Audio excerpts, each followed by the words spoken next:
Aloha friends and welcome. In the comments, I'm often asked, where do I get my reborn babies? And the truth is, I do paint them myself. Now, by no means am I a professional reborn artist. I just really enjoy this hobby. I love creating reborn babies and making videos with them for you.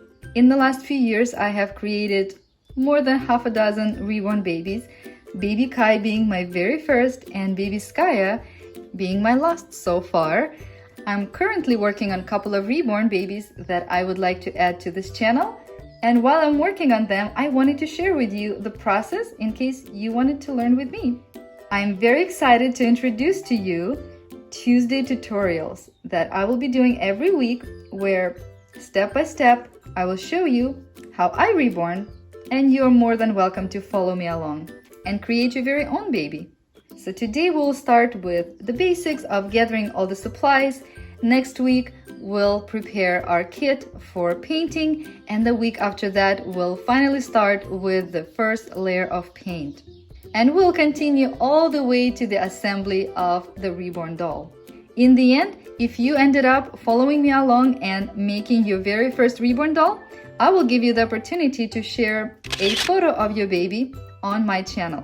So if you're excited to start learning this awesome hobby, go ahead and give this video a like, subscribe if you're new, and start watching. So first of all, you want to protect your working area, your table, from staining. And for that I use these protective underpads, also known as chalks. And the best way to use them, of course, is this way. But just for the sake of video and nice background, I put it this way. The next thing you will need is rubbing alcohol, and you will use that to prepare your doll before you paint her. You will also need a roll of paper towels. You can use paper towels for protecting your table also. It doesn't work as well as protective underpads do, but you'll still need lots of paper towels for cleanups and for dabbing off paint. So definitely need lots of paper towels, and you will definitely need lots of baby wipes for cleanup. The next thing you need is protective gloves. Make sure they're the right size and comfortable to work in. These will protect your hands from staining with paint, and also it will protect your doll from getting oils from your fingers. Now you'll obviously need painting supplies. This is odorless paint thinner that you can buy in any art store, and you will use this to dilute your paints. And to make your reborning easier, I also recommend getting a bottle with a dispenser at the end, like this or similar. See, if I twist it, it opens up, and twist it back, it closes, so you can easily access your paint thinner anytime you need it. Now the paints.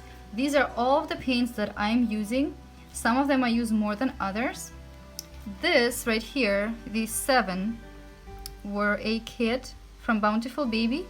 It's the beginner kit, and the colors are number 1 vein blue, number 2 baby skin, number 3 warm blush, number 4 lip blush and nail, number 5 eyelid purple, number 6 brow brown, and number 7 nail tip. Then this group was just basic colors like Mars black, titanium white, burnt umber, ultramarine blue, red, and yellow. And these 3 were the extra colors that I bought. This one is called Flesh 08, Parole red, and Daxazine purple. Now the last 2 containers are not paints, but they're very important. This one is called Matte Varnish, and it actually came with this kit, which is a starter kit. And the other one, just as important, is Thinning Medium, and I use a mixture of these 2 to finish up my doll, to seal it and to have a nice matte varnish on it. And when the time comes in our videos, I'll show you exactly how I do that. These are all Genesis heat set paints. They're oil based, and they work very well with this Mona Lisa odorless paint thinner that I was showing earlier. And all of these paints you can buy at bountifulbaby.com. To paint your reborn, obviously you will need not only paints but paint brushes. And most of these brushes don't have to be expensive, but the main ones that you will be using, you want to be a good quality. And I'll show you some of the ones that I'm using and what I'm using them for.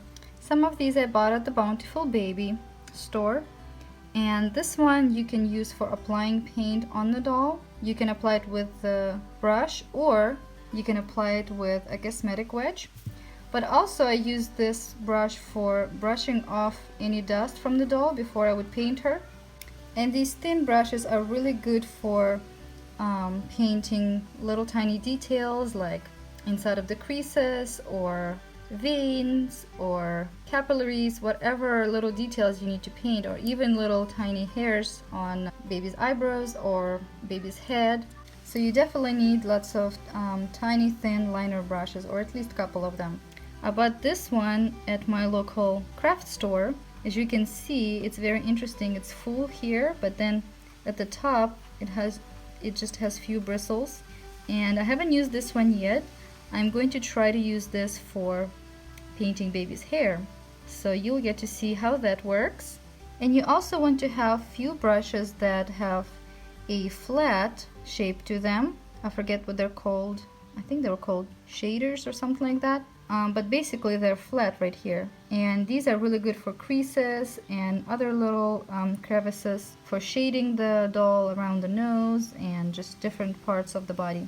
You will also need a paint palette, and this one is brand new. I just got it, and this one has a cover, which I think is going to be very handy because I had exactly the same one but without a cover.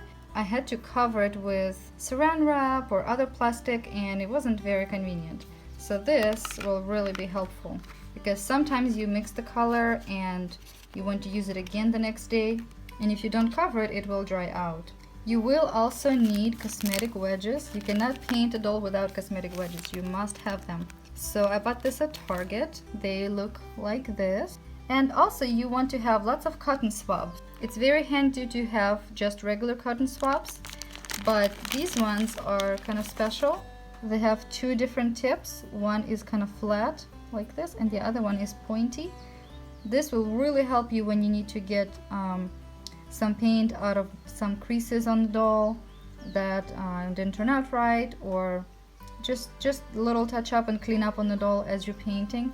This will be very handy for you. And then I also used some of these. These are like eyeshadow applicators. This is what they look like. I bought these at Sally's Beauty Supply.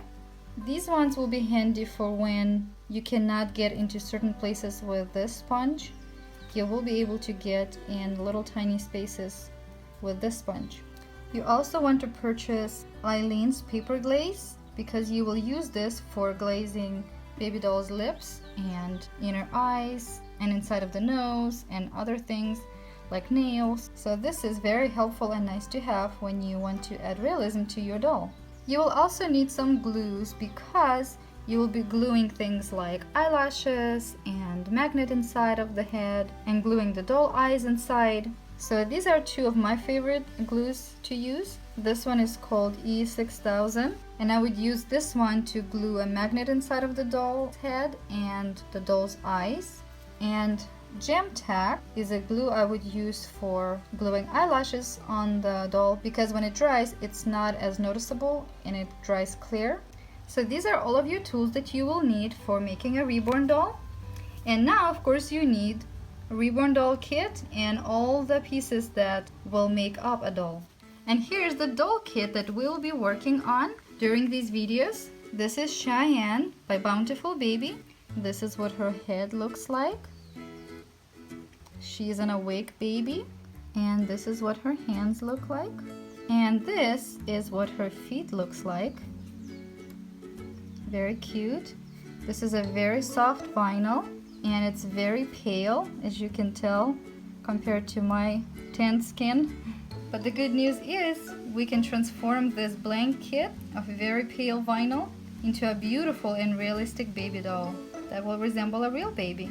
The next thing we'll need is, of course, a body for her. And this is a real born body from Bountiful Baby. Comes with zip ties. And sometimes you want to purchase extra zip ties because that will enable you to fix the doll if something goes wrong. So this doll will have 3/4 arms and 3/4 legs, and she'll be 19 to 20 inches long. This is what her chest will look like, her belly, and her bottom. We also will need a polyfill to stuff this doll body with, and this is what I'm going to use. This is unbelievably soft polyester, and I got this at bountifulbaby.com. Some other things you will need are these glass beads. These are glass beads that you will use to weigh your baby doll to feel more realistic. And for this doll we got 4 pounds, which one of these packets is a pound. And you can use more or less. It all depends on how you want your baby to be. Another little detail you want is this neck ring. So this neck ring goes over her neck like this, and that will allow her head to turn much easier. Another little tiny detail you will need is a magnet, and this is the biggest magnet that Bountiful Baby has. Oops. And it works really good inside of her mouth.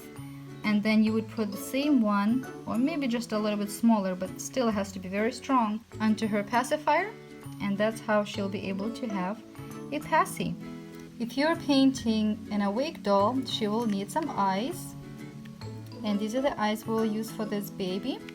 And these eyes came from dollsoreal.com, and these are Dollco company. They are not glass, they're acrylic, or they call them glass acrylic. They look like glass, but they're actually plastic. But in my opinion, they look really realistic. The only other ones I tried were the Bountiful Baby eyes, and they're very similar, but I like these ones better.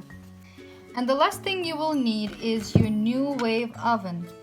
Because these paints are heat set paints, you will need to bake your doll in order for the paints to stick on the vinyl.